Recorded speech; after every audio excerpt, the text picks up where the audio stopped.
Yayasan Pejuang Mulia melalui pemerintah Kota Banjarmasin memberikan bantuan sembako pada warga lanjut usia Wan Guru mengaji di Banjarmasin. Paket sembako diserahkan Wali Kota Banjarmasin didampingi perwakilan YPM di Posko Kolaborasi Banjarmasin di Rumah Sasirangan Kreatif Jalan Ahmad Yani Pal 3,5 Banjarmasin Timur, Baisukan, Senin 20 Juli 2020.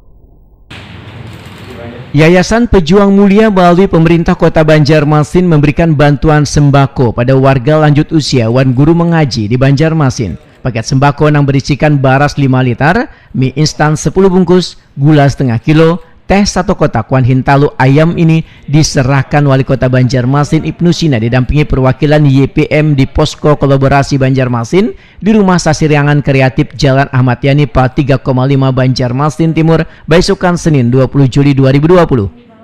Terima kasih atas bantuan kolaborasi Banjarmasin, kemudian juga khusus dari YPM untuk membantu guru-guru mengaji kita dan juga para lansia. Dalam suasana lebih dari 3 bulan ini kita sudah pandemi corona,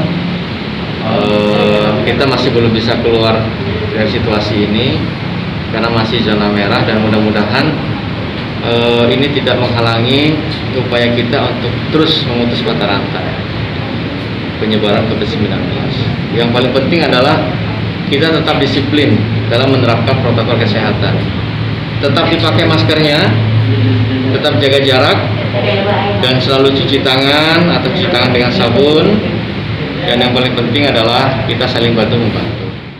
Wali Kota Banjarmasin Ibnu Sina Wetakuni Prima TV berharap bantuan sembako hasil kolaborasi pemerintah kota dengan Yayasan Pejuang Mulia ini dapat membantu bubuhan lansia Wan Guru mengaji di tengah pandemi virus corona yang melanda kota Seribu Sungai. Politisi PKS ini pun menyatakan bila Banjarmasin masih belum bisa keluar dari situasi wabah yang mematikan ini. Namun kadang menyurutkan seluruh jajaran di pemerintah kota Banjarmasin untuk memutus mata rantai penyebaran virus corona.